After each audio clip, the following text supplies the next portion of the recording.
Magandang araw. Andito po tayo ngayon sa loob ng isang mall. Namamasyal po uli at may bibilihin po tayo na gagamitin sa school ng bata. At ayan po, pagkagaling sa kabilang school, dumaretso na po kami rito.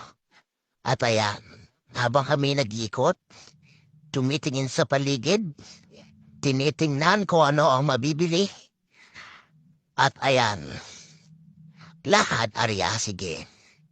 Lakad lang ng lakad hanggang makarating sa paroroonan.